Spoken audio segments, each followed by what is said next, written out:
So welcome to another exploration of the consciousness with the Earth Nouveau Hub. And today we have an SOS week, like we do every the first week of the month, is where one of our contributors goes and presents something, a gift basically. And today we have Jennifer Stone gifting us a QHHT hypnotherapy session, and I'm going to pass it on to Jennifer to introduce herself a little bit and then get on with whatever needs to be done. Yeah, thank you, Martina. I know everybody on here, but my name is Jennifer Stone. You can find me at Multimodal Holistics on Facebook or on the internet. I am a level 2 QHHT practitioner. That is quantum healing hypnosis technique. It's Dolores Cannon's method. And then like a follow on to that is beyond quantum healing that I'm also certified in. I thought it would be fun for us to explore, and I've kind of written this induction for your choice. Look for a past life where we were all together, or just look for whatever you want to look for. So it's complete free will choice in that. I have written this induction, so it's not like the one that we would use for QHHT. This is all us, and it's, hypnosis. A lot of people think if you're in trance, then you're not present, but that's not really the case. Trance itself really is just a deep meditative state. It's that line between theta and delta right before you fall asleep and right before you wake up in the morning. And it's just a guided meditation. That is what hypnosis is. It's a deep meditative state using a guided meditation. My induction lasts about 20-25 minutes. I'm going to try to give extra pauses just so that you can explore even more, since we have plenty of time. And just to let yourself relax and drop into it. You can share what you want to share afterward. Whatever you want to keep to yourself, you can keep to yourself. So it's wide open for however you want to enjoy the experience. So does anybody have any questions before we get started with the meditation? How long have you been doing this, Jen?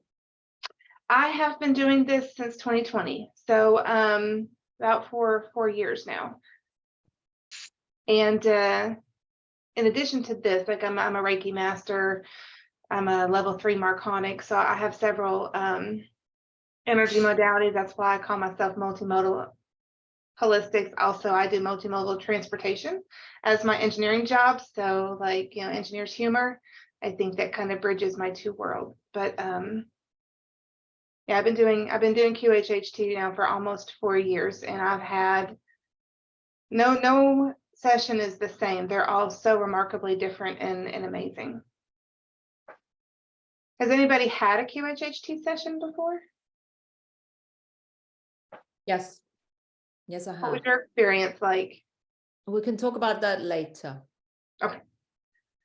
All I would say is let's mute ourselves. If anybody wants to turn off the picture, by all means do. And we'll just in the hands of Jen. Yeah, so I want everybody just to lay back and relax. You can sit up in a chair, you can lay down, whatever's more comfortable for you. And just close your eyes. Start with a couple of nice deep breaths.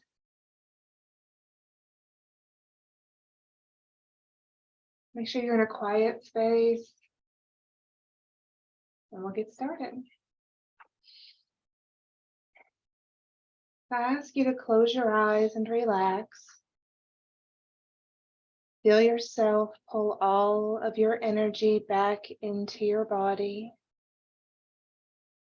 Take a deep breath in, inhaling from each side of your body into your heart. Exhale, feeling the breath leave out of the front and back of your heart. Inhale again, drawing the breath into your heart from each side of your body.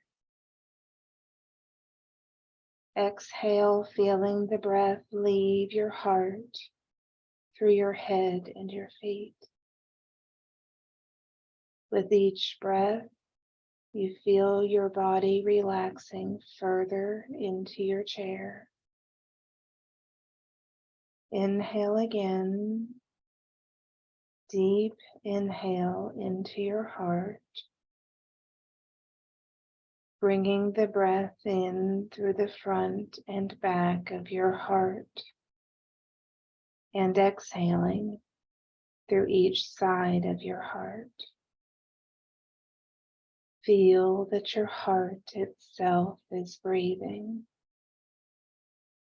We are bringing the heart and mind into coherence as we do this. And you don't have to do anything else right now, but just be here and breathe. You don't have to think. You don't have to do anything except just allow yourself to lie in that chair, feeling warm and relaxed and comfortable. And just become aware now of the feeling of the chair against your back and against your head, and how comfortable that is. And then maybe you can become aware of the fabric under your fingertips.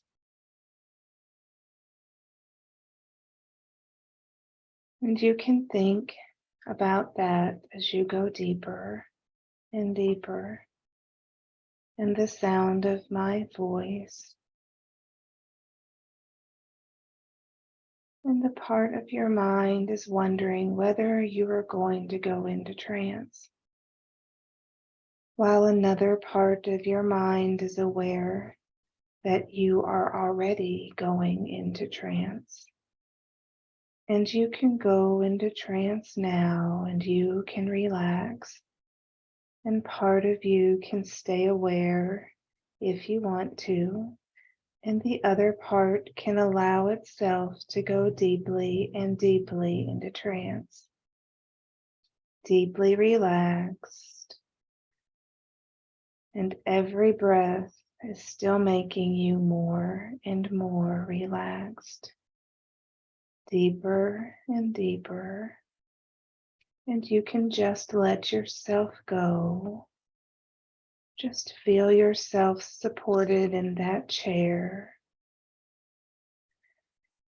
And I wonder if you can imagine yourself sinking into that chair, being supported, safe and warm, and just feel yourself going down and down, down and down, and just feel yourself as if you are lying on a big fluffy blanket, warm and soft and safe, and feeling really good about yourself, and going deeper and deeper. And just imagine yourself sinking into a big fluffy mattress. And with every breath, you sink deeper into it, more and more relaxed. And it feels very good to do that, doesn't it?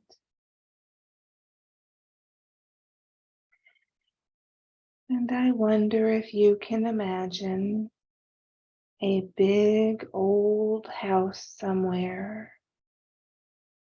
and it's got doors and windows and a fence, and maybe there's trees, and in that house, generations of your people have grown there. This house belongs to all of your ancestors, and it has seen parties and weddings and christenings and funerals, and there's been meals and fights and laughs and candles and Christmas trees and Easter eggs and children running around laughing and playing and people coming home and going out, and it's a happy house.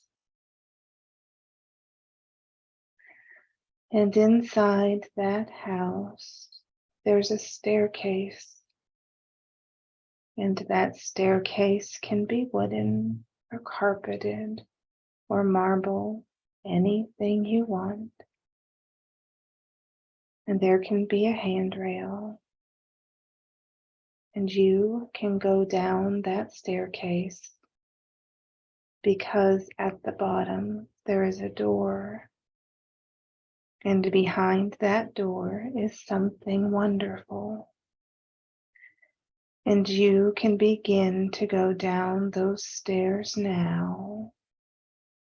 And we will count them together.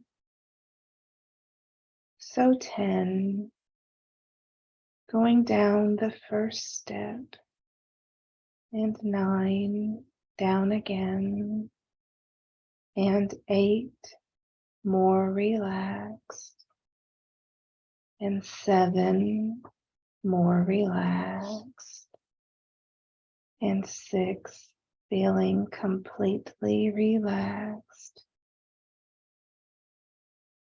and 5, deeper and deeper,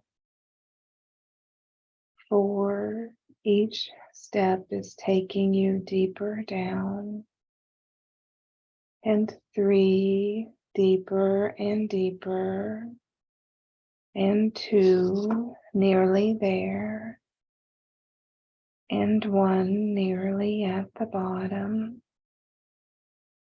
and after 1, you can see the door. I want you now to step up to the door and open it, marveling at the wonderful thing inside. Many of your ancestors waiting to greet you, giving you a moment now to look around the room and take it all in.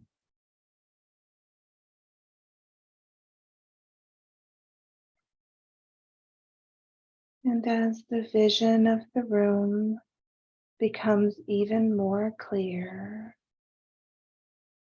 you see that there is a pod in the center of the room. It can be any shape that comes to you, any color. What you know just looking at it is that it can transport you safely and effortlessly anywhere you want to go. So you climb inside and close the door. It seals itself with pure source light, such that nothing can harm you mentally or physically, or interfere with your experience today. Inside the pod, it's just dark and warm and soft, safe and protected. The pod supports you so completely that it's like you don't even have a body. There's just zero, nothing. And in the center of that zero, there is a warm, velvety blackness, and you can feel yourself going deeply into that warm, safe, velvety blackness, a feeling of nothingness, total release, floating. And you can feel yourself drifting down like a leaf carried gently by the wind, drifting left and right, right and left, down and down, floating and swirling, round and round, down and down. You're drifting and floating forwards or backwards in time and space. And you're looking for the most appropriate time and place to meet the friends here today again, or any place that has information that you want to find today. Looking for another time and place where you have seen this group before, or another time and place that you want to revisit. You feel the pod land softly, drifting to a stop gently and effortlessly. The door opens. You step out of the pod, and the scene around you begins to come clear. Look around. See not only with your eyes, but with all of your senses. Observe the colors and smells. What's happening around you now? Are you in a body? Look down at your feet. Are they of a man or a woman? What are you wearing here? Do your hands look young or old? How do you feel in this body?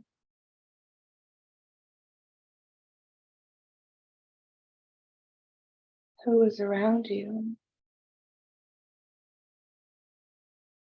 Just take a moment now to just expand your awareness and take it all in.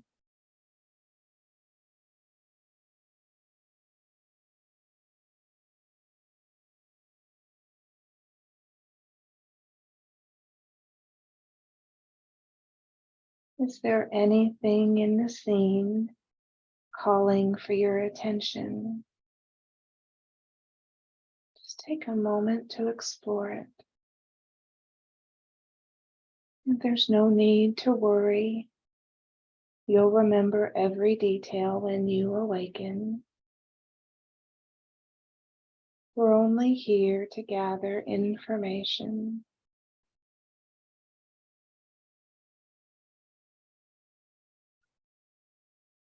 Now I want you to expand your awareness even further across this entire lifetime that you're viewing here.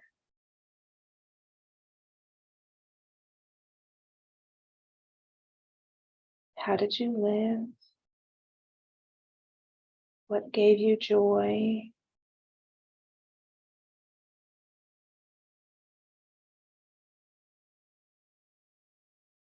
I want you to find one or more of the others in our group here. Find us all if you can and if you want to. Find the forgotten of us if you can. Let's be there now. What's happening? What do you see?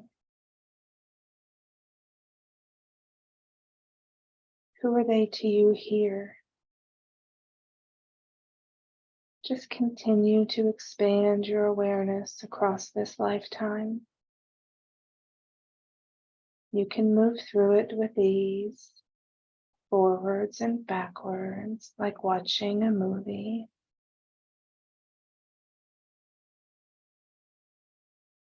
Take in as many details as you can. You'll remember everything you need to when you awaken. What was the purpose of this lifetime? What did you accomplish?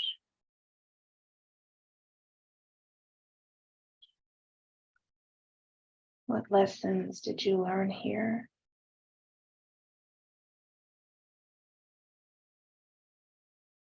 What did you do together?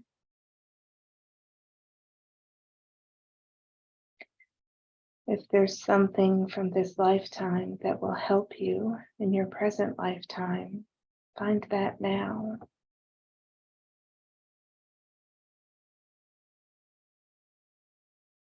You'll remember everything you need to remember.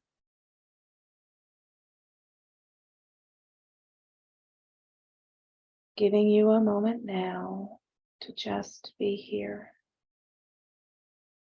Taking it all in. Feeling the freedom of memory recall.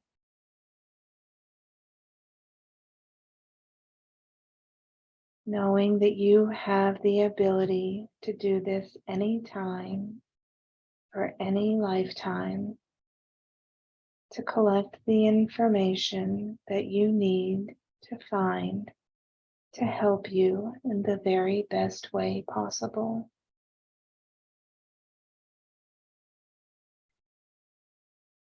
One more moment to be here and soak it all in.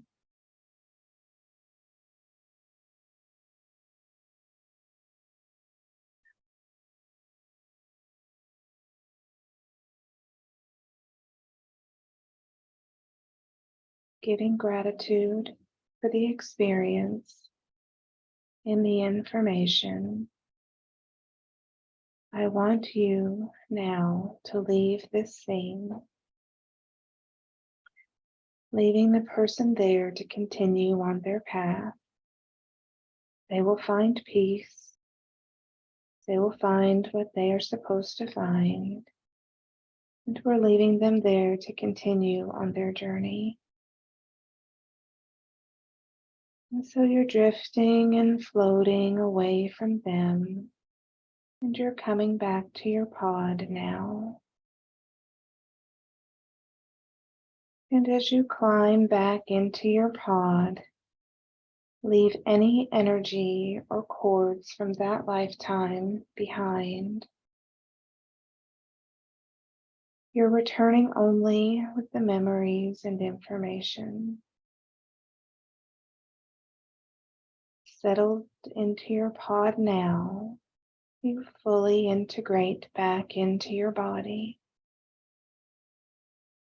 All of the consciousness and personality of you and your present life are fully integrated back into your body completely. And your pod moves forward gently, bringing you back into the house of your ancestors. And as you land back in the room at the bottom of the steps,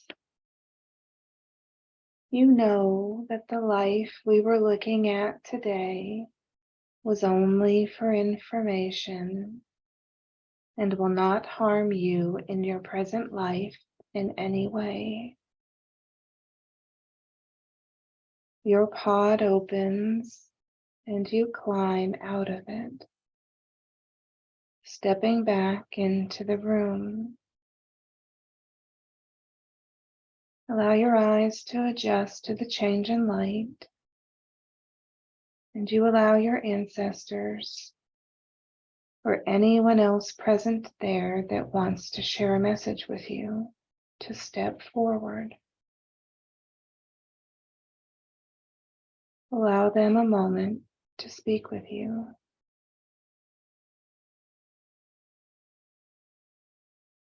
And in this moment now, you can ask them any questions you want.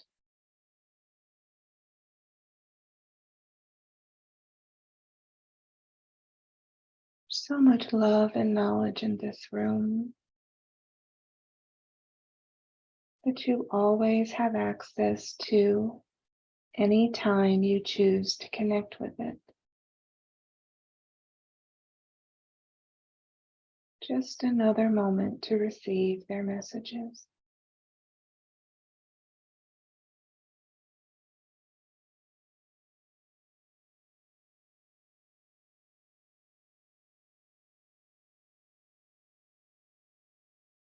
Thanking them for the information and the experience.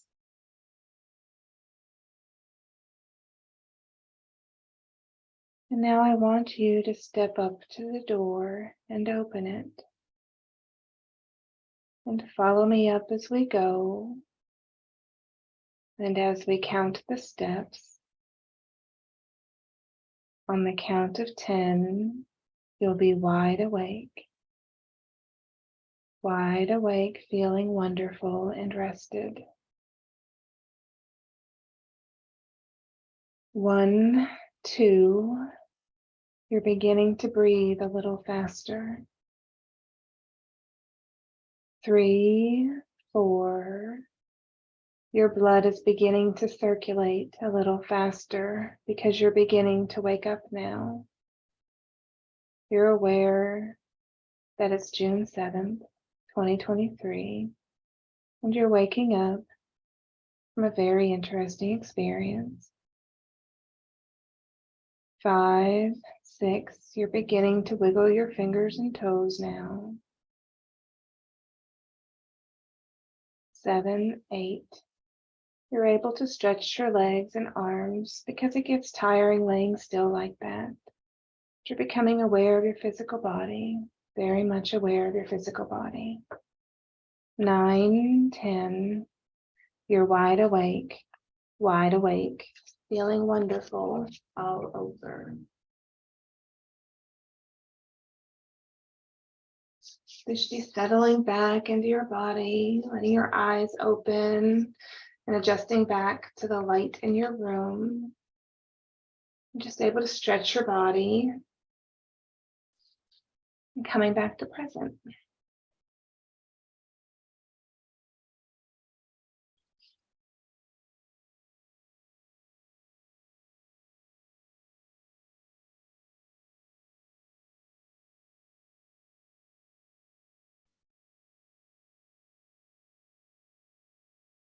That was great, Jen. Curious if you went back to Rome, Amy. I didn't. I don't know where I was. No. Mine was, well, actually I went on my massage table so that I could really kind of relax my body. Because last time I was too, I don't know, upright. Yeah, no, actually I went into this volcanic island. We all were there. And we were we were like alchemists, and we were able to use the lava there as a means of healing, or a means of using it for everything. We could eat it, we could heal things with it. My daughter was there too, because she's quite an alchemist today. So you know, it was like this whole thing we did together with this lava. It was quite beautiful. That's fascinating. Yeah, fascinating, right? Because it was hot, right? Lava's hot. Well, Yeah. to us it wasn't. To us, we could just take it and use it as we needed. Yeah, it was amazing. Thank you so much. I love that. Thank you. Yeah. Anyone else want to share?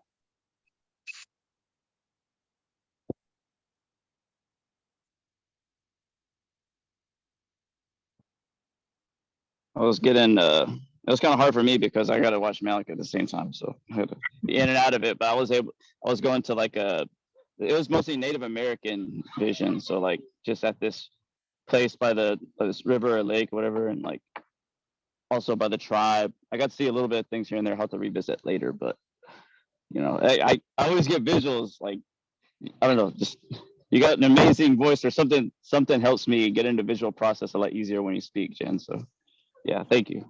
Awesome. I'm gonna revisit later, but it was good. Thank you. I had this interesting experience where it was off planet. It felt like Arcturus.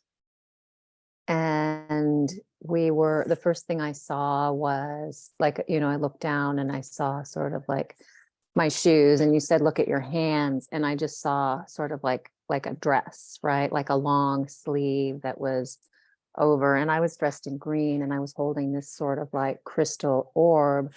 And then I looked to my left, and there was Amy, and she was all in like that coral pink that's like the flowers.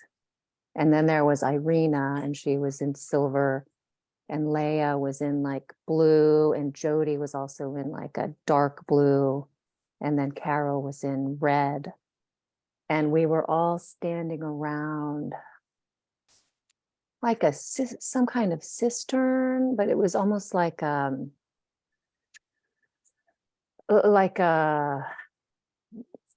watery cistern, but it was a divination cistern. Like you could look in it and see images, and we were all holding these crystals, the colors that we were dressed in. And then I'm like, well, I got to see Alfredo around here somewhere. And I looked like, where is Alfredo? And then he was like standing guard at one of the entrances, and Martina was standing guard at the other entrance. And then I was like, okay, well, I know Jen's got to be around here somewhere. And you were like the overseer of information. It was like we were all diviners of information. And then I think like Jen and Tom had something to do with distributing the information that we were giving. So it was an interesting visual. Yeah. Amazing. And then when I came back, I got out of the pod, and my grandmother was there, and she just said, you are loved, and see not only with your eyes, but with your heart, and love not only with your heart, but with your entire being. It's beautiful. So thank you. Thank you, Tanya.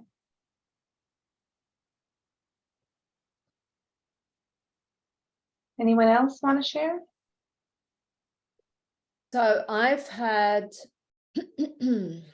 I went back and I saw myself, as you asked, it wasn't a Neanderthal as such, but it was a version of a more sophisticated Neanderthal. And the size, I was much bigger. And again, I had not just 5 fingers, I had more fingers and toes and everything like that. And the place we were in was totally devastated. There was a cataclysm. Something happened. And we were all in the process of upgrading because of what had happened. And we were all in this place receiving, I don't know, let's call it activation of our DNA through whatever cosmic event that had happened. It was absolute devastation on Earth, but it was almost like an invitation, or wouldn't call it an invitation. It was like the request was given to us to recreate something on Earth, after that cataclysm. And I would say it was well before the Ice Age. So before 25,000 BC or something. It was before that. And the group felt very similar to, it felt very similar to who and what we are now, just really saying, okay, get together, you've got work to do. That was basically the brief, here's the upgrade, it's all devastated, now create something new, that kind of thing. I love that. Thank you. Thank you, Jen.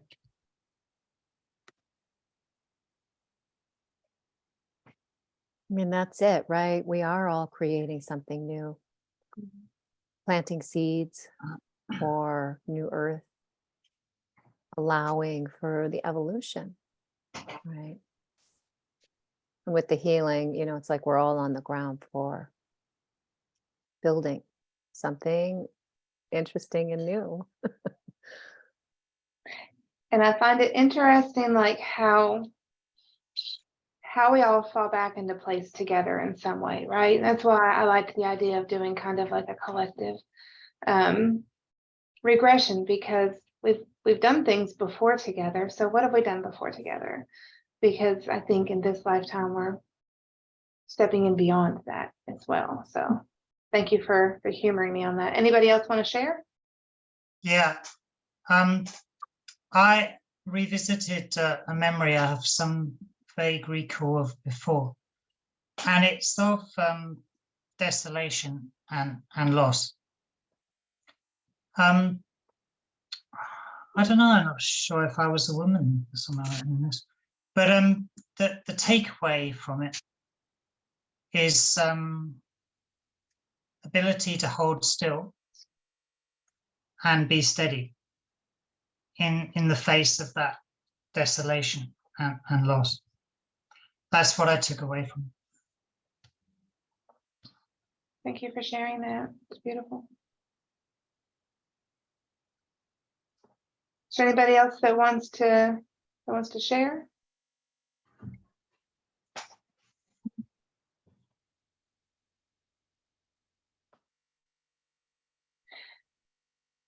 I think Just when we first got started, I ended up at the Earth Nouveau embassy and around the fire.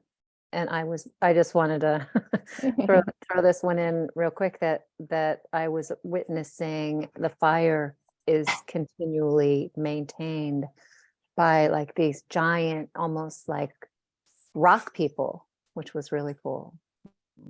They're hanging out with us too.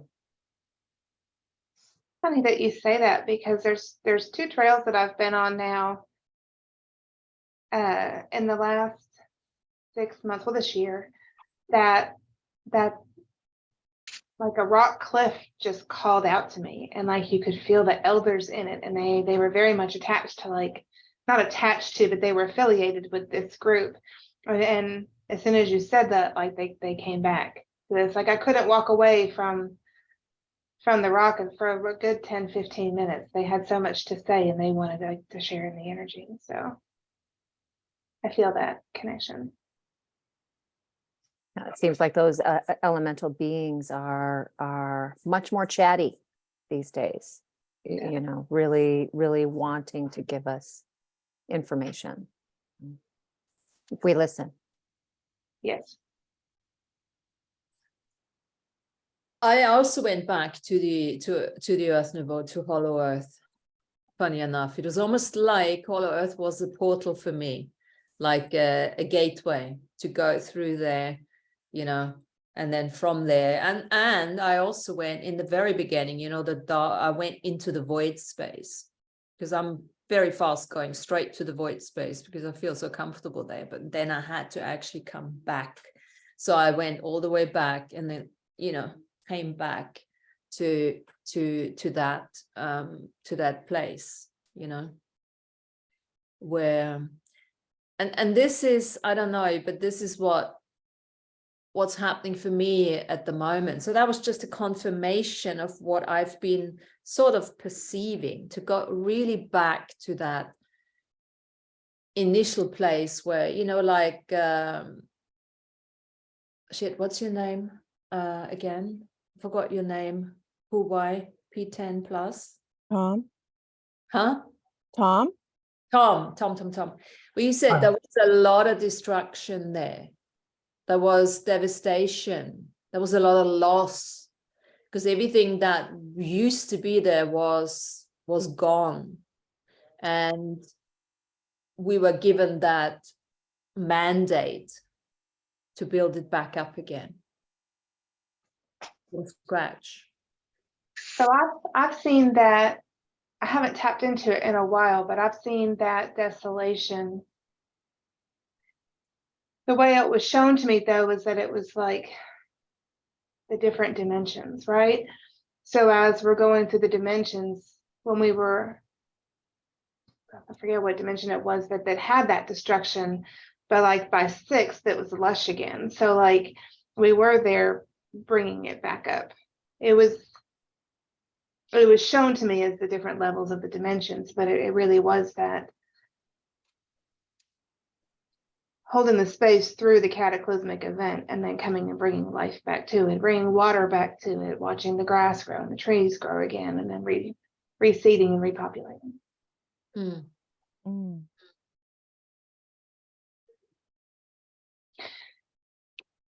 Did it feel good coming back and being welcomed by the ancestors? Yeah, I was curious if that energy was too much or if it was such a great place to get information before you come back out. So Yeah, I love that. I did love that.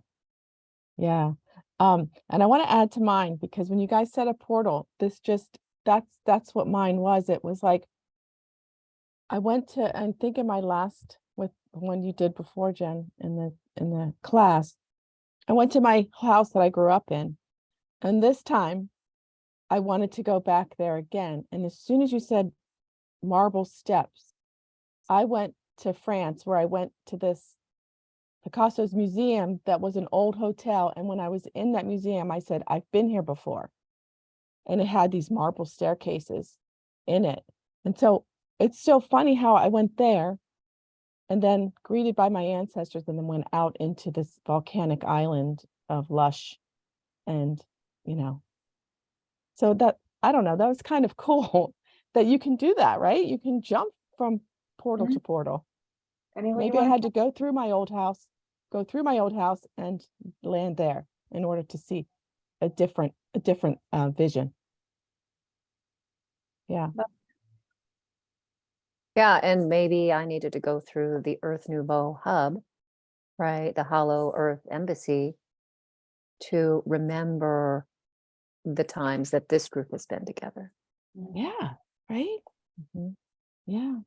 and I kept the Earth Nouveau fire burning in the background just to keep the energy pure. So I think you picked up on that too, Tanya. Mhm. But I like to keep a fire going. In fact, I even have candles going in my office. I like to keep the fire going just to keep the energy pure. Fabulous. My intention was to go to a highly advanced civilization. And when I went to the Neanderthal, kind of, you know, slightly more advanced, I think, no, that's not where I want to go, right? I thought, oh, let me cheat a little bit. Let me just make up some shit, right? And whatever I tried to bring up was like, nope, it's right there. Almost like, you know, what is a highly advanced civilization actually? What is it? And to be honest, you know, the Neanderthal were a highly advanced civilization in the first place. But I think, you know, for me, it's probably an invitation to stop looking at, you know, fancy technology in terms of future and, you know, bling and, you know, all that sparkly UFOs, Yes. but actually acknowledge the highly advanced technology that we carry within ourselves. And that probably, well, most likely does look a bit different. Yeah, when It you was say so- that, Go ahead. Well, I was just going to say, when you say that, like I have that realization that keeps coming back up to me, because all these parts that we hear, there's truth in it. It's just a matter of putting them all together in the right Rubik's Cube, right? And like returning to the natural way of living, that brings in that highly advanced technology. We don't have to live in tents, you know, to be returning to the natural way of living. How do we use technology? How do we use our innate abilities to bring in that community, that connectedness, that advanced civilization that we're looking for in all the ways, without being entangled with the system that we know now? It's very possible. It's just a matter of having the right innovations to bring it all together. Yeah. And also, you know, when we talk about these high technologies, you know, if I think of, you know, where I've just been in Göbekli Tepe and stuff, I mean, these were stone pillars, but they were situated in a certain way so that, you know, the energy could move in a certain way. The sound could be perceived and filtered in a certain way. So it all goes back to light and sound technology, really, at the end of the day, you know. And do we really need any gadgets for that, or are we already having that and it's just a matter of acknowledging that? My husband and I were laughing yesterday. He was talking about, you know, he's a camera guy, and talking about, wouldn't it be funny to do a short film on how like technologically advanced humans are? But really, you know, we can be as technologically advanced with, you know, all kinds of different technology, and we're still human. You know, we go back to that. It's almost like we were laughing about like the lowest common denominator, right? The really you know, unawakened, unaware human, you know, that just bumps into everything like a pinball in a pinball machine. And you know, no matter how much technology you're using, right, if you're not reflecting back on your own Kinsu technology and you know, dropping deep into that connected space, then, you know, what good is it going to do you, you know? And even when we tap into some kind of advanced technology, we still use like old style thinking humans to serve our beliefs. We're almost not moving into next layer of understanding of this, like you guys saying, natural technologies, remembering who we are and make our experience from that nature, not from what we are thinking who we are. Yeah, I got very interesting experience. Eugene started to bring us, and I kind of like disappeared from your chain of steps, how you were guiding us. I was immediately, when you said this house, it was a castle, like 15th century, maybe something like this. And at the same time, he is that castle. It is in our time somewhere. It's still here. Felt like maybe England, maybe some there, something there. And it was like a darker one.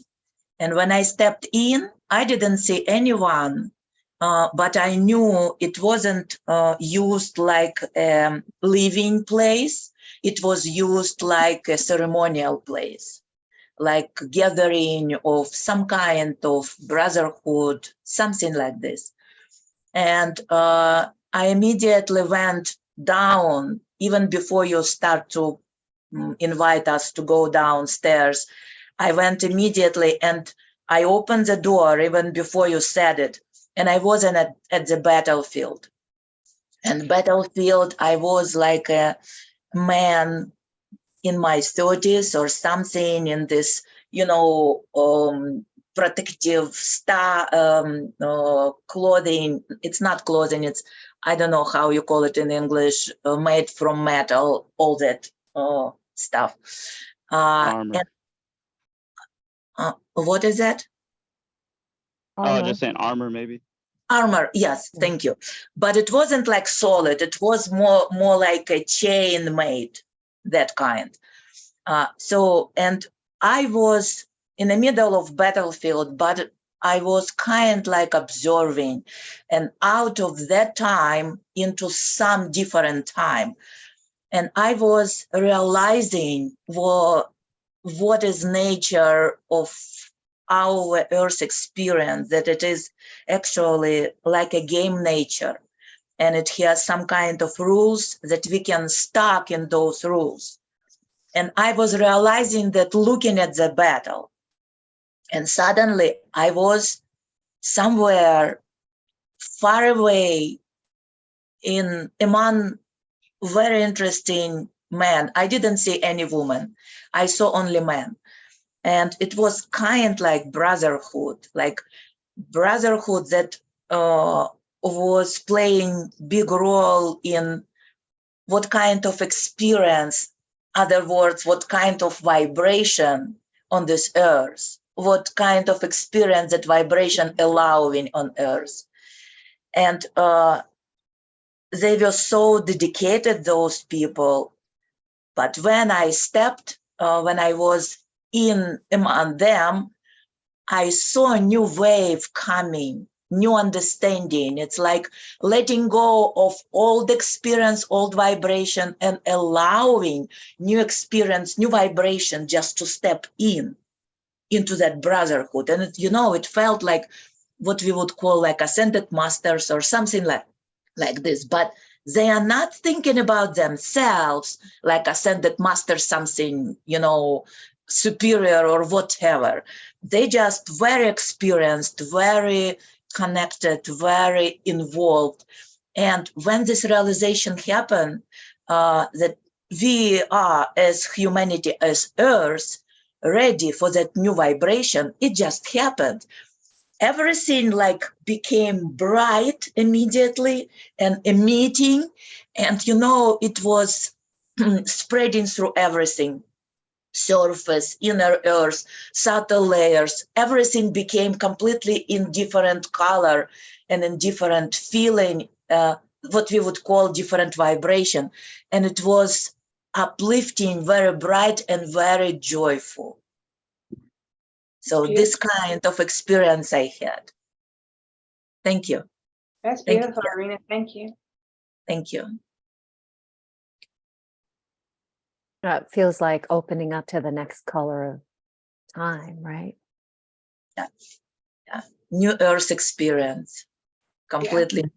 Yeah. And it felt like we have everything. It's like all that technology that our societies think we have to develop and bring, it's already here. We have it in us. And it's only us who need to open and start living that way. Yeah. I love that, Irina. It's beautiful. Tom, are you going to say something? I already did. Okay. Well, your picture came on big on my screen, so I thought maybe you were about to say something. Well, does anybody else want to share something about the regression, the meditation? Now we got plenty of time to talk about other things, but I do want to say thank you very much for trusting me to hold this space for everybody and for being here for the journey. So thank you very much for that. A QHHT session.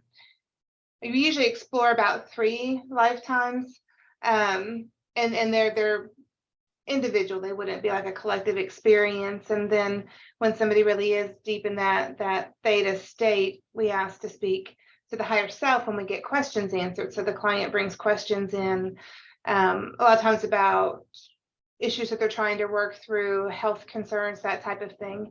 And there really is a beautiful space to allow for the higher self to heal the body, because our bodies are fully able to heal ourselves. We just don't know how to access that technology, but the higher self does. So this wasn't a QHHT session, it was a past life regression, but just to give you some context on what a QHHT session format would look like.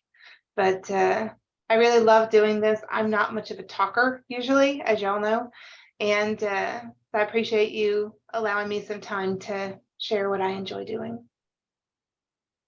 Thank you very much. Thank you very much for offering your gift to us. Well received, well appreciated. Thank you very much. And If anyone has any other questions for Jen, because you just mentioned the differentiation between QHHT and past life regression, if anyone has any particular questions along those lines, or any other, with regards to one of those sessions, then please go ahead now. Yeah, Jen, I'd like to ask how in the QHHT, how do you prepare questions? Do they just come as you go along with that person? So when somebody reaches out for a QHHT session, particularly if they're not like us, where they don't meditate and they're just curious, they're just starting to become aware of some things, I send them links to some guided meditations that I like, and I'm starting now to record some of my own and share those.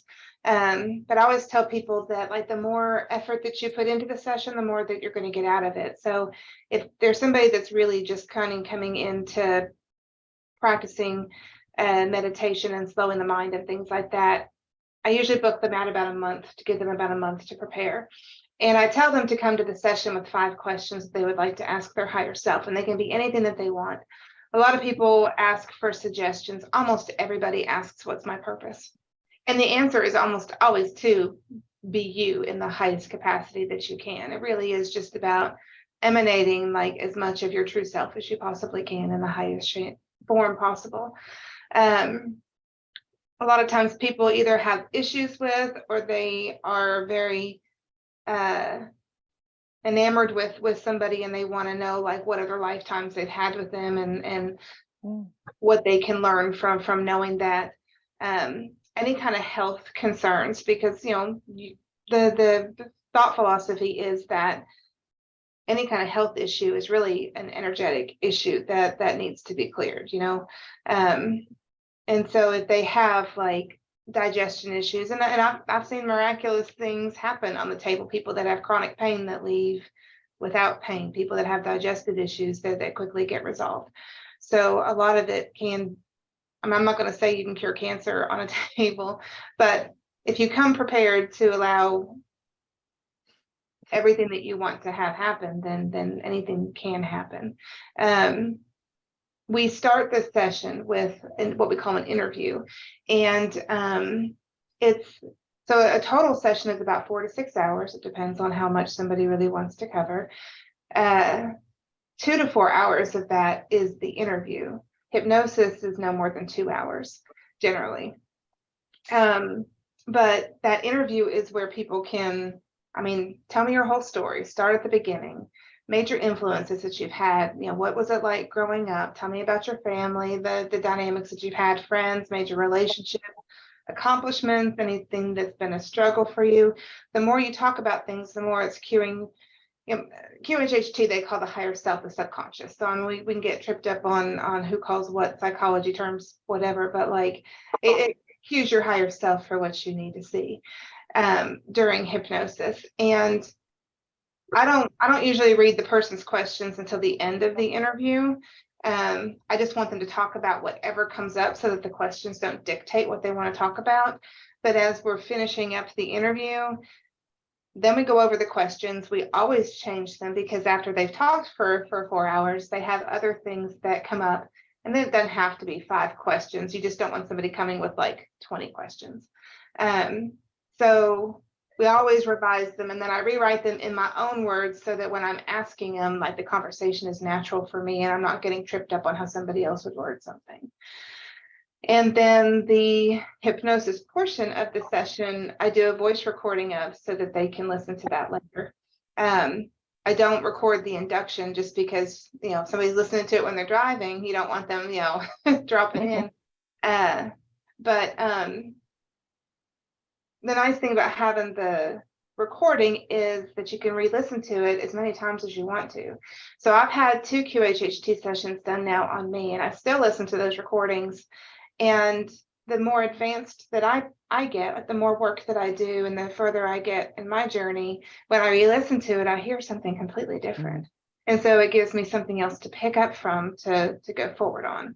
So how do you come up with your questions? whatever comes to mind for you that's on your mind, that's driving you to want a session initially, and then just write them down, bring them to the session with you, and then, you know, have that flexibility that they can change, and we can adjust them for whatever it is that you want to know right before we get into the hypnosis portion. Mm. Okay, so was there ever a time when they wanted a question answered, but the higher self said, we can't at this time? Like, Yeah. is there that portion of it too, that it's just not time for you to know this? I have had that, and I've also had things like I had one client that she was very much caught up in like a twin flame trap, right? Like she was very attached to the idea that somebody was her twin flame, and he wasn't in alignment with them coming together in a romantic relationship. He just wanted to be friends, and that was really like emotionally tormenting her. And she had a boyfriend at the time that was not this person, and she wanted her higher self to tell her to break up with her boyfriend and chase who she thought was her twin flame. And of course, anybody can fall into an attachment to an idea like that, right? So there's no judgment there. But another thing that stands out about this particular client, when she laid down on the table, this is what made me such a believer in all of it. She lay down on the table and she went to take a deep breath. And of course, you know, the lighting is dim in the room. She opened her mouth to take a breath. And with my seeing eyes, there was literal light that came out of her mouth. And it was one of the most profound experiences of my whole life. So like that was early on in me doing these sessions. So that really, like, we see all kinds of things in our mind's eye and in our unseen vision, but to see that with my literal eyes was substantial. But in her session, she dropped in so easy. And when you ask to speak to the higher self and ask questions, you can feel the energy in the room shift.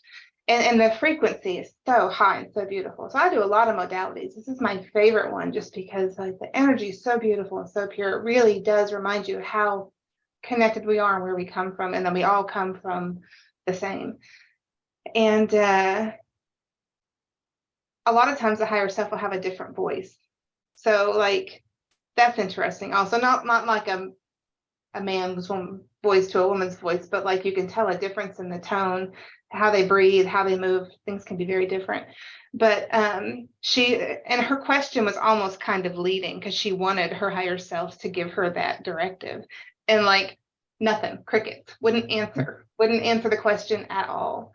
So I've had things like that too, where when it's not in your best interest, they're just not going to say anything. Yeah, that's cool. Wow. Did you have funny sessions? I'm sorry? Did you have funny sessions? Like funny, really funny? Yes. I had one lady, she was one of my, so QHHT, you have to do 25 practice sessions before you can practice as like a level 2 practitioner. And one of my practice sessions was a friend of mine out of Atlanta. She came up just to do the session with me. And you know, she has her mindset on like how she needs to move into like a metaphysical business instead of like what she was doing in 3D. And how she wants things to do. She's very proper. And her higher self, as soon as she tapped into it, started to dance on the table. And she just started to giggle and laugh. And she's like, oh my God, I've been waiting on this forever. And she said, I just want to have some fun. She never has any fun. And so like all of her questions, the answer was like, just have fun. Quit worrying about things so much. Quit planning everything out. We need to have fun. And so, yes, have had a lot of laughs on the table. Thank you. Love that. Can you tell us the difference between, like, that's your favorite? What's Marconics? So you do Reiki, Marconics, and QHHT, right? Those three? I do 2 different forms of Reiki. I do Asui Reiki and I do Egyptian Reiki, which is Sekim Sakim. And Marconics is, so like Reiki is a healing modality, and QHHT would be considered a healing modality as well. Marconics is an ascension modality. And so the intent of Marconics really is just to raise your frequency to your highest ascension potential. It has intrinsic healing benefits to it, like it really moves energy through the body in a very efficient way. And you can feel, like I can feel the difference energy in my hands as I channel. I'm like Reiki is a softer, slower energy, and the Marconics is more of like a higher frequency, faster moving light. One thing I have observed about Marconics is that it's really effective at inflammation. So I have some clients that have like chronic inflammation, and if they come in for a Marconic session, the more they do it too, like the longer they're able to go between sessions, because energy is maintenance. Like QHHT, they say you should be able to do one and done. You don't have to keep doing more and more of that. It's answers, it's not healing, right? But Reiki and Marconics are more energy maintenance modalities. But the Marconics, there's something about the frequency and running it through the axonal lines that really does calm inflammation. I have one client that I see regularly. She had like calcium that came out of her bones and would attach to like the joints in her toes, to the point where her toes were all crooked and her joints were enlarged and exceptionally painful. Like she had to wear open-toed shoes even in the wintertime. And Tennessee's warm, but it's not that warm in the wintertime.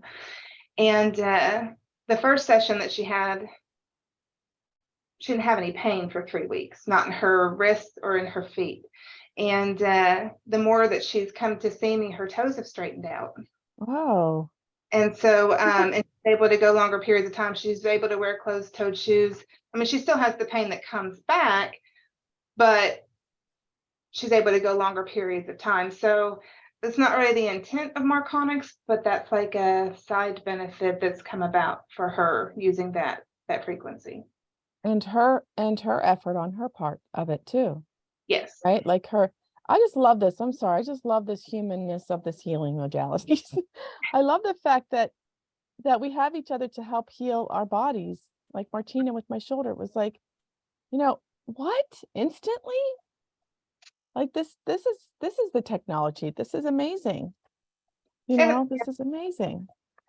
I love that you do call that a technology, because I believe that I wouldn't call myself a healer. I call myself a facilitator, because I think I more facilitate my clients to heal themselves. But yeah, I mean. Yeah. I mean, I'm doing my first Reiki class this weekend, guys. Very excited. So I have no idea I didn't ask anybody what's Reiki, what's it about. I just kind of did it. So I'm gonna, ask you questions later, Jen.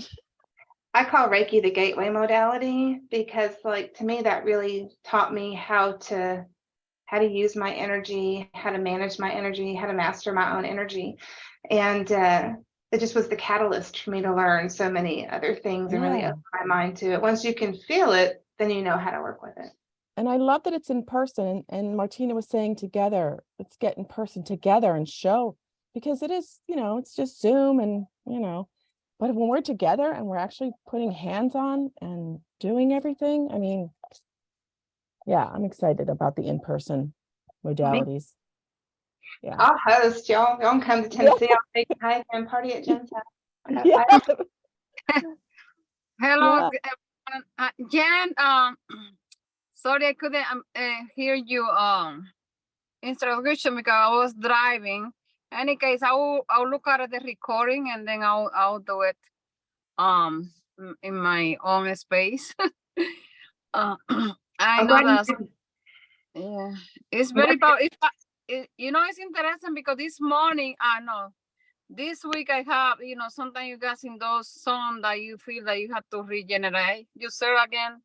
And I was listening my recording I took the first class that they have from HQ, and then I was reviewing all the recording this week and last week and this week. It's interesting. I didn't know that you're going to bring that today. And I thinking that maybe I had to practice this a little more and then listen my recording, get in tune again with with the energy, because I know that Dolores Cannon did a lot, you know, a lot of people, a lot of powerful hero. Oh yeah, she's a master of her craft. And well, I didn't know that you were doing that, Herminia, but if you have any questions about the QHHT program, then just call me or message me, because I love the program.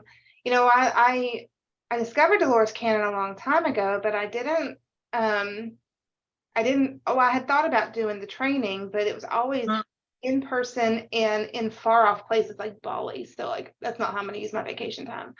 And during COVID, they offered it online, and I really loved that. You know, Dolores passed in 2012, and her daughter and some of the level 3 affiliates kind of run the business now. So prior to COVID, it was always in person, taught by them. But when they decided to offer it online during COVID, it was videos of Dolores teaching in-person classes. So I got to learn it from Dolores, and her energy is just so amazing. She has such this like just grandmothery, but very firm, like she's a very firm standard of ethics. And I really love that about her. So I was really grateful to be able to learn it directly from her. So, you know, that's wonderful that you were able to meet her in person, because I would love to. You know, when I discovered her was just when she already passed, and they sent me some information about for the second level, but you know, I'd like to do it in person. I don't have the possibility right now yet, but I hope that one of these days I'll be able to do it, because I'd like to go there and, you know, emerge with the group and practicing in person to do the second level. Definitely, I'll get in touch with you, because I see maybe I can get one session from you. So get ready. yeah, please Thank do. you. Thank you so much. Thank you, Herminia. I'm glad that you did not do the meditation while you were driving. I just love this because it brings to question the what other healing modalities can we come up with other than what's already out there? Like what's the new thing that's already being placed forward? It's already there in the future that we can bring here now. Yeah, I think using all of it. Yeah, using a lot of these modality techniques, or make up our own. The reason I did, so BQH is Beyond Quantum Healing, and it was developed by a QHHT level 3 person that felt like they were being too restrictive. You know, Dolores had a lot of rules when she was here because of the time that she was here. So like she didn't want any online sessions because in 2012, like your internet would drop all the time. And like, you know, she felt like there was too much interference, and she had some very specific parameters that she wanted to work within. And after she passed, Julia didn't want to change any of that. So Candace split off and developed BQH so that there would be more flexibility to adapt for practitioners to do online sessions and other things. I actually don't do online sessions. I don't have an issue with the thought of like the internet dropping, but like I'm watching people's breathing, how their hands are moving, their eye movements. There's too much that I'm paying attention to, and just holding the space in the room, that I don't do this as my livelihood. So like I don't have to have a full calendar. I can choose how I want to do my sessions, and I prefer to do them in person. I don't think there's anything wrong with doing them online. It's just not how I enjoy doing them. But people would come in and sometimes they would end up in this life, and like that's not supposed to happen.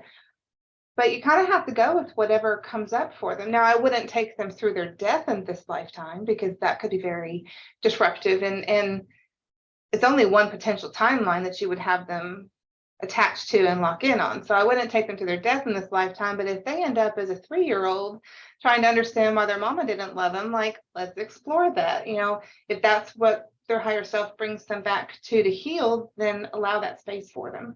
So I felt like I needed to do the BQH so that I would have more poetic license to be able to go with whatever came up during a session. Yeah. And it gives you more inductions, it gives you more options, it expands your network of people that you can talk to about what clients are seeing. I mean, I can just see an evolution in the higher self in the 4 years that I've been doing this. People ask better questions. I'm not better, but they ask more in-depth questions. And the higher self will give more information than they would 4 years ago. And maybe part of that is a reflection of like the evolution of me and how much they're willing to allow during that space for me, the more of these that I do. But I can tell a difference just in the energy of how people have shifted over the time that I've been doing these sessions. I think too that that's the energy of Earth Mother, Mhm. right? As she goes through raising her frequency little by little by little, right? With the solstice and equinox portals and the eclipse portals, you know, it's like we're getting boop, boop, right? And it feels like everybody, you know, everybody has more access to that energy right now. Yeah, Absolutely. I would also say, you know, the womb chakra is starting to switch on, you know, certain, it's not just our technology switching on, but also, as everyone says, the Earth's technology. But also, Amy, what you were saying earlier on, I think, you know, there's, with regards to new ways, new modalities, I personally, the way I see it, it's a matter of using what's available and maybe combining it in a certain way, you know, almost like, you know, what if I think of being a Bowen practitioner, and in the very beginning, I would do exactly the moves the way they were supposed to be done. And then over time, I started adding my own little moves, you know, or adding, I don't know, a sound to it, making a sound, allowing myself to do a bit of light language, you know, so just really combining it, making it your own. And it doesn't have to be a new modality, you know, that we're teaching or something. It's just like, you know, bringing it together in a way that only you would bring it together. And I love that you're starting the energy now with Reiki, because you'll see very quickly in the beginning, you'll do what they tell you, but you're not going to do that for too long, because you're like that. I'm doing this, you know, and stuff like that. And it's really down to the practitioner to be open enough and trusting enough to allow yourself to do what comes through you. Yeah, you I know? agree. I was going to ask Jen if she combines Definitely. some of your, Definitely. Sometimes I'll bring in the Marconics frequency for a Reiki session, and I don't necessarily follow the exact hand placements. I just go around lead. I do light language over people, either spoken or with my hands. You know, I've done Dale's psychic surgery training. Yeah. I've done Melissa's QBI training. Sometimes I bring in that frequency. It really just, like when you tap into that person's energy, what their body and spirit are calling for, you just learn to facilitate it. I've had people where their higher selves came in, like in energetic form, to participate in a session. And so like they're working on someplace where I'm working on someplace else. I don't have Dale's many hands, but I can have many knees. I have had somebody's mother who had just passed away, like she came in for a Reiki session because her mother had passed away, and her mother came in and asked how she could help. So, I mean, once you feel confident in what you're doing, it really allows you to open up creativity to hybridize all these things that you've learned, and then what you're led to do, because some things somebody can't teach you, they just are innate within you when they come to you. So, you know, setting the right space, a protective space around the room, and then being able to work with the energy that you have and what comes to you is really what brought that person to you. I think the other one thing as well, and this is, I just want to say what I experienced with my first QHHT session,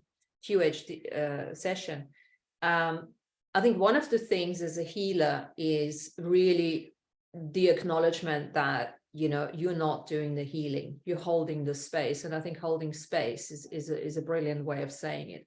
You're witnessing the healing, and lots of healers get involved in it, you know, so it's almost like they're getting in the way because their ego gets in the way, you know, because there is projection, there is, you know, expectations of whatever kind. And I think one of those things, and then they lose being present with the client, you know. And just like Jen says, you know, if the higher self doesn't want to come through and you say, oh my God, I'm doing something wrong to her. No, you can't do that. You have to be completely and utterly present and not interfere in any of the healings. And in my particular case, I think also what Jen mentioned a couple of times now, you've got to be really present and observe all the cues, what's happening. And in my particular case, I'm super fast. So by the time she tells me to go down the stairs, I'm already 5 kilometers gone. And there is a good practitioner can perceive that. Yeah. And, you know, the questions, I mean, I did exactly what Jen was saying. We did an hour putting questions down. By the time I was already so fucking bored. And I appreciate all of that, you know, that has to be done. But then, you know, by the time you're on the couch, only what was fed back to me was exactly the questions. But by the time the facilitator should have already figured out who I am and what, you know, because of the responses that I came forward, you know, and the question, you know, whilst the question could have still been relevant, you know, it wasn't, she just took exactly the questions and just went through it and didn't really go with what was happening on the couch, you know. And this is really where you have to sometimes, depending on the client that you have to just say, okay, fuck protocol, because we're obviously dealing with something different here. So let's just go with that. Yeah. And that's why I got BQH. So then I don't know. I felt like if I'm following QHHT, I follow their rules. But BQH was much wider open. So like if I got both and they weren't attached to having a QHHT session, then I had license to give them whatever they came to me for. And like when they ask their question, there's so many follow-on questions to it. And so you really, I'm always exhausted after a QHHT session because for one thing, I talk a lot and I don't normally in the day, but like you have to hang on every word and you have to be able to think quickly to ask the right questions. Writing an induction for a group meditation, you know, I have to think of questions that everybody can see at the same time. But when you're doing a QHHT session and they drop into a body and they're looking at a grassy field, or if it's just a black space, you know, being able to ask questions on the fly, like, well, okay, can you sit down on the ground? You know, is there a hard surface? Does it feel like it's a floor, like a hard floor, or is there grass? You know, is it just nighttime? Is that why it's dark? I mean, like you have to just keep asking questions to help them understand what it is they're perceiving. I have found the more that I do, when you get started with the QHHT session, you tell them to talk a lot, say everything that they see, because I can't see what you're seeing. The more that I do these, I can see what they're seeing. But you have to be careful not to lead into things because you don't want to accidentally like project an idea of what you want them to experience. You have to let it be open for what they are experiencing. So the more questions that you ask to help them solidify what they're seeing and just keep getting them to expand their awareness, so they're picking up not only on what they might see, but on what they might feel. How do you feel in that space? Is it cold or is it warm? You know, do you feel safe? Is there anybody else in the room with you? I mean, it's so many questions. And you do have to adapt to everybody. I had one, I think I mentioned a little bit of this session on a show a few weeks or a month ago. One of my favorite sessions, but every time she would drop into a life, all she would see was like a kid's drawing. And she would say, well, I'm not doing this right. I'm not seeing a scene. All I see is a drawing. And I said, and anything is right. Everything is right. Tell me what you see in the drawing. And it would help her ground into that space. Well, the last drawing that she saw was of kids on a school bus. And then all of a sudden she was in the bus and she was driving the bus. And she drove the bus like up into the sky and like drove it all the way to Atlantis. So you do have to be very flexible. Like you cannot be rigid. Really, for them to have the best experience, you have to just be present and be paying attention and hang on their every word and be quick to be able to ask questions to keep them moving forward. Not just their questions for their higher self, but ask them questions to drive the narrative for them. What does BQH stands for? Beyond quantum healing. Beyond, okay.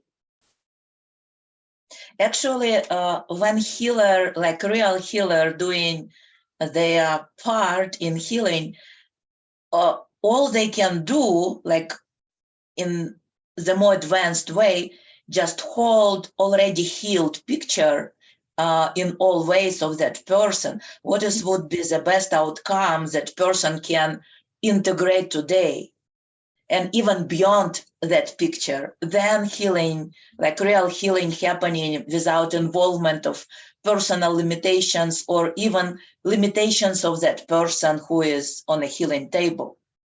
Absolutely. I'll tell you that I've got a friend of mine. She's over 80 and she's absolutely amazing. She has no point of view, and the way she heals is she gets people to lie down and she sits on the couch and she asks them to come in and do the work. And then she puts some music on. I said, so what's the point with the music? And she said, oh, I'm so fucking bored just sitting there doing nothing, you know what I mean? And I'm like, and the people have all sorts of reactions, you know, and they start moving around and everything. And it's purely her energy. She's connected. She doesn't question it. She doesn't have an ego around it. And she just lets them get on with it. And that's what she does. She is purely the portal. Yeah.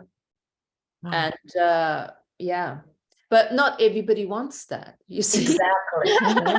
Because Exactly. what the fuck is that, right? Get out of here. I'm not paying you for that. Somebody wants to be guided through it, you know. Exactly. It doesn't work with everyone. Yes. Yes. And this is your skills to recognize. Can you do that style, or you have to be involved and guide that person through some kind of understanding? Mm-hmm. And also where you are at, because it would be too boring for some to just sit there and not do anything. It's nice to, you know, work with a script and to actually have the cues and all of that. Just like in the beginning, for me, it was fun to do the moves exactly the way, because it was like, it gave me the focus and everything, you know. Nowadays, I work completely different. Fantastic. Good. I was attuned to Reiki back in 2000, and one of the things that I teach now, right? I've been doing Reiki for years and years, but one of the things that you know, as that channel opens up, as that central channel opens up, and the ability of the Reiki practitioner grows and grows and grows with each session, with each Reiki attunement, right? It's like that wider energy channel. But one of the things that happened to me when I was first attuned to Reiki is crystals started talking to me. And I had a crystal, I had an amethyst cluster. I wasn't really like, using it. It was just kind of hanging around. And after that, right, I was introduced to the Arkansas quartz crystals and, really found a healing modality within that. After, I started using those Arkansas quartz, Archangel Metatron came in and started teaching me about the geometry of the human body, the human skin suit, and the multidimensional blueprint, and how to use the crystals within that. So with Reiki, right, once you receive that first attunement, new gifts and abilities are going to awaken within you, open up to you. So now it's just our responsibility as a human, right, starting to do this work, to be open to it, right, and to recognize, oh, wait a minute, right, something over there is talking to me. What is it, right? I'm going to go and listen, and maybe it's the flowers, maybe it's the trees, maybe it's the earth, maybe, it's opening you up in a deeper way to that connectivity. So just being mindful and just being open and aware of that. Responsibility and desire, because we can again to be caught in only responsibility if it's not fun, if it's not joyful, if it's not of your today question, how you want to live, what kind of experience you are having today. It again can become obligation, and it's again stuck experience, and it's not helping. You can be very limited what you're hearing. That's why I think these modalities help open that up. It help opens something to get to that, what you're talking about. This is the thing. You don't want to open something. We already have something a lot on this earth. You want to open some connection to wave that is in this universe now developing direction of that experience. And I don't know in my understanding, just to bring less of noise.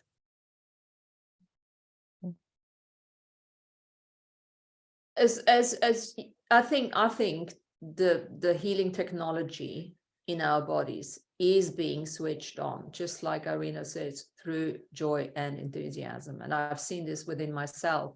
Every modality I started learning, I enjoyed it, I had clients, and then my enthusiasm weaned off. It just dissipated.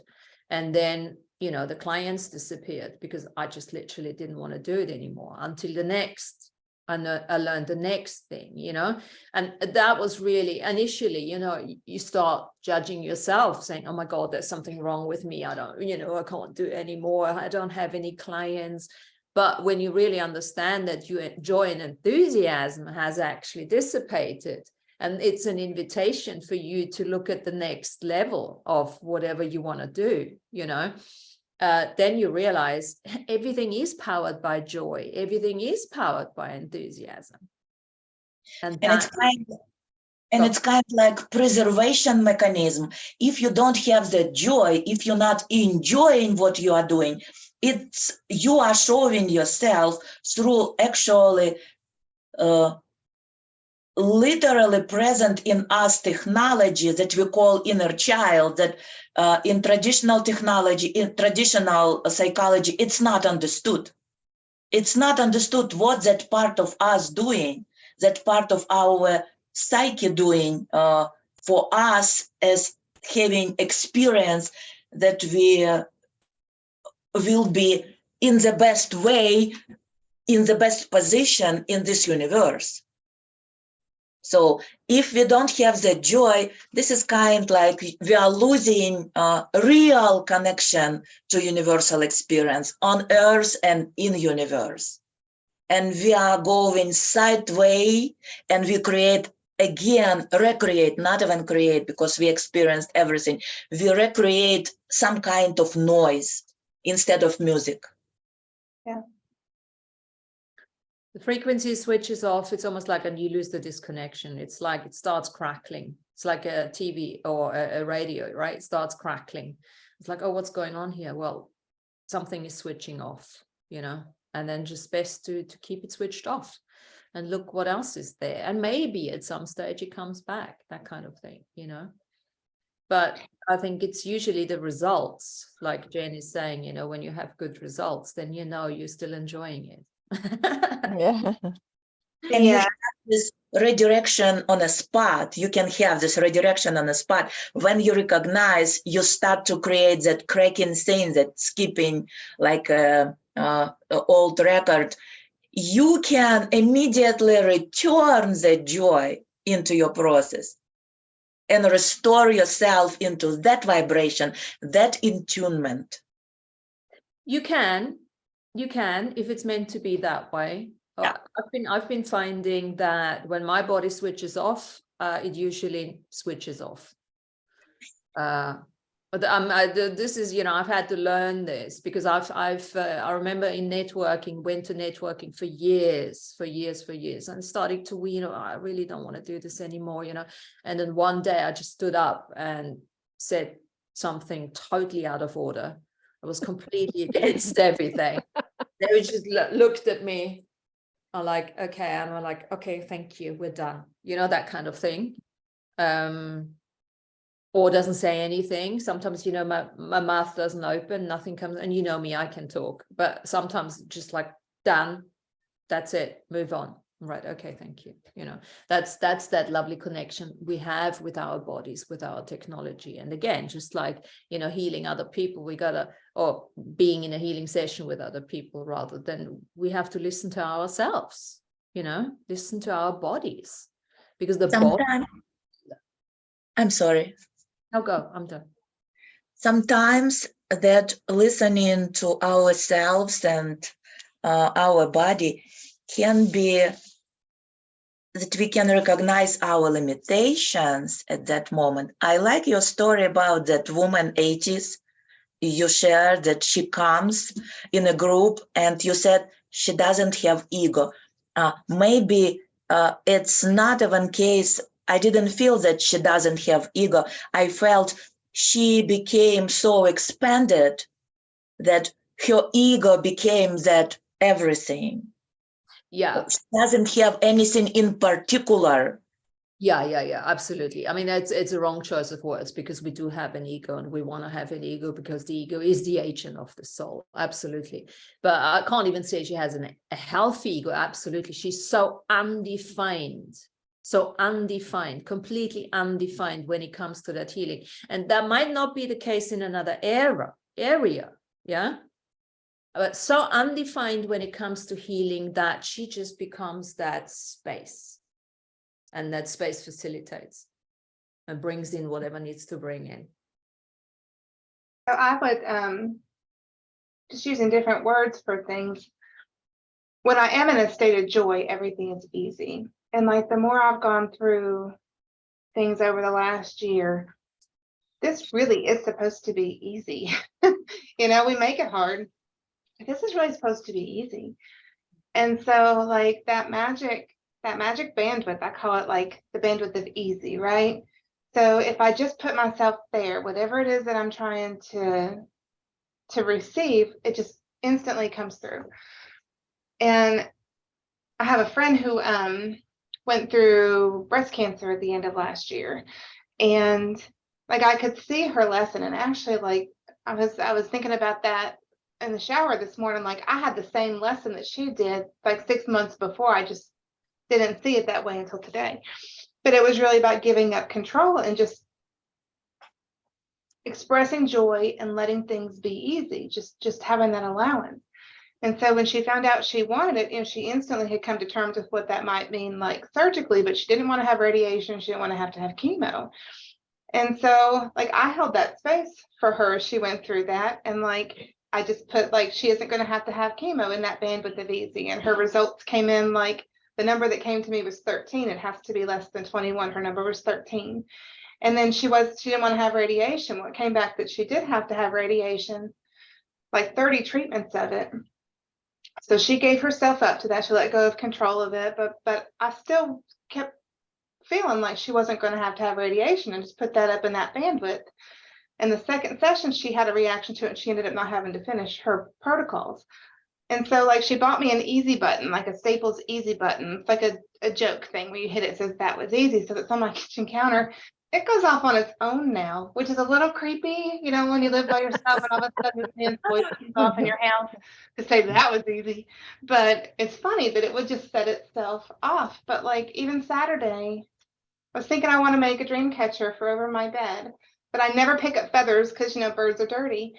And so I don't have any feathers for it. So I woke up Saturday morning and I'm like, can I have some feathers, please? And I opened my front door to let my dog out, and a feather like floats in at my feet.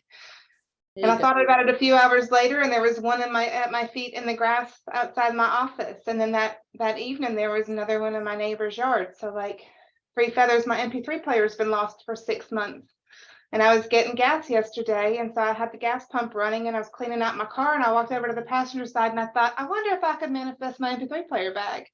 So I put that up in that easy bandwidth, like I'm going to reach under the seat, and my MP3 player is going to be right under my hand. And it was. So like I got to listen to my music on the way home. So like if we can stop, because we're getting jealous now. No, that was carry on, inspire. Sorry. I didn't get $1 million, you know, but I didn't ask for it. So yeah, if we can just hold that easy, which, you know, when you're in a state of joy, everything is easy. So even things that like I used to feel like when I was doing really, really good on the spiritual side, that like the 3D world would like disrupt that. Something would go wrong at work or something like that. And I've given up on that too. Whenever something disruptive comes up at work and it just jolts me, I just throw it up into the bandwidth of easy and just like it's going to take care of itself. I still have to be present and take care of my business, but like it isn't going to consume me anymore. So like I'm just starting to, I'm not 100% there, but I'm just starting to figure out that bandwidth. Fabulous. And that's really the difference between ease and easy, because, you know, having ease doesn't necessarily mean that everything just comes to you, but you still have to work through it, but you do it with joy and enthusiasm. you know, and the more you practice that, the more it turns into that thing that just starts to present itself, you know. But I think that's all, and correct me if I'm wrong, Jen, this is when we are aligned with who we are. Yeah. When we are in balance. And I think when your body is telling you that something doesn't, you just don't want to do it anymore, it doesn't feel right. Because I've got that going on with something now that is like creating a restriction. But I think that comes back to, it's no longer a signature frequency match, and it's time to change that into something that is. It's that listening and then trusting that guidance, that inner guidance or body guidance or divine guidance, whatever you want to call it. And that is probably, we've talked about this in another session, it's one of the most difficult things, isn't it? Because often, you know, we are not normal people here. You know, often the guidance that comes in is very out the norm, very outside of the norm, you know, and then saying, okay, I can handle this, so I can, you know, entertain that. That's the out-creation journey, being willing to out-create ourselves. And it's almost like, you know, again, what we talked about 1,000 times is the difference between choice and decision, you know, because the decision, the heaviness of the decision, oh, I have to pull through now because this is what this reality sort of dictates. And do you really, or do you really have to be able to keep choosing what feels light in the moment? You know, Tom. I have something of a technical question. I'm just curious to ask Tanya, are you deliberately working with the central channel? Yes.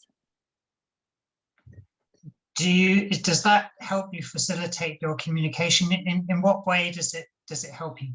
And in what way do you work with the central channel?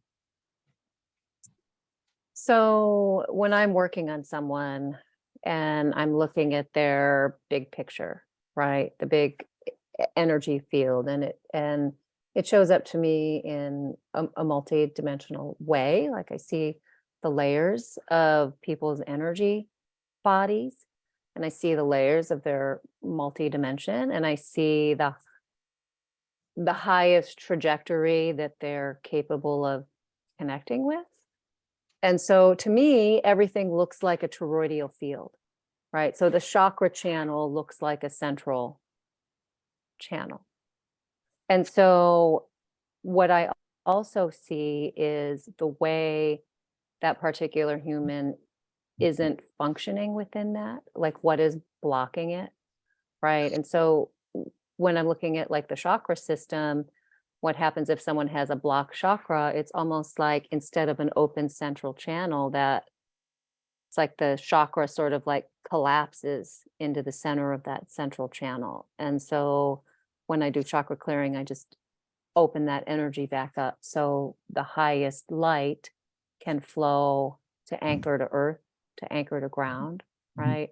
So that person's light and energy is grounded and present within their energy field. Did that answer your question? Yeah. Sometimes I like to run my mind down through the central channel before doing some shadow work. I think it just kind of helps. But I'm aware that the central channel extends down into the earth, and I train in Taoist lineage, so they think it extends across the universe. Yeah, I would agree with both of that. Right? It's like, you know, our level of awareness, our level of openness to that energy. You know, it's to me, old operating system Earth is a very linear way of thinking, where you have to bring energy, you have to go and get energy and bring it. And then you have to go and down into the middle of the earth and ground it, right? To me, this new operating system energy that we're moving into, everything comes to you through the portal of the heart. And so what I notice with most of the people that I'm working with, and I call myself a healing activator, where I'm just really opening the space and creating the open, helping that person create open channels so their healing for themselves can occur.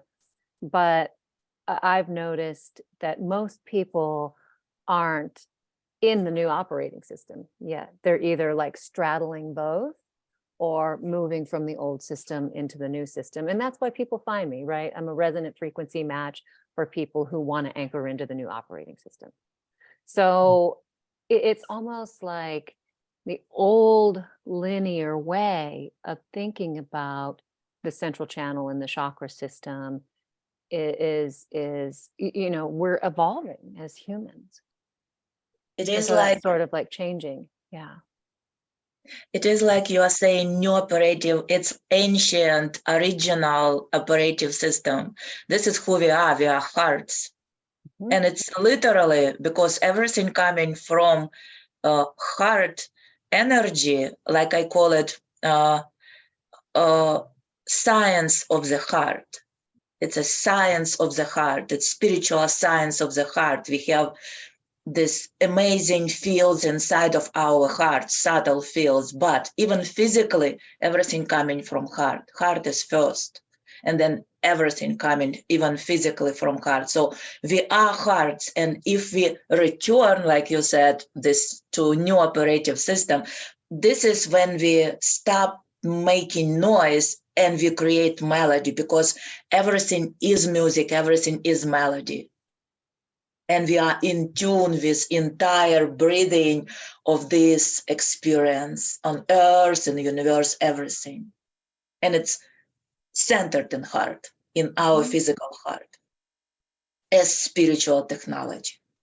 Well, and when we begin to open that portal, we can align with the microcosm and the macrocosm, Yep. right? It's like the geometry is the same for a galaxy, right, as it is for our human body. Exactly. So when you think about it in that sense, it's like your central channel is the sun's central channel and is the earth's central channel and is the galaxy's central channel, right?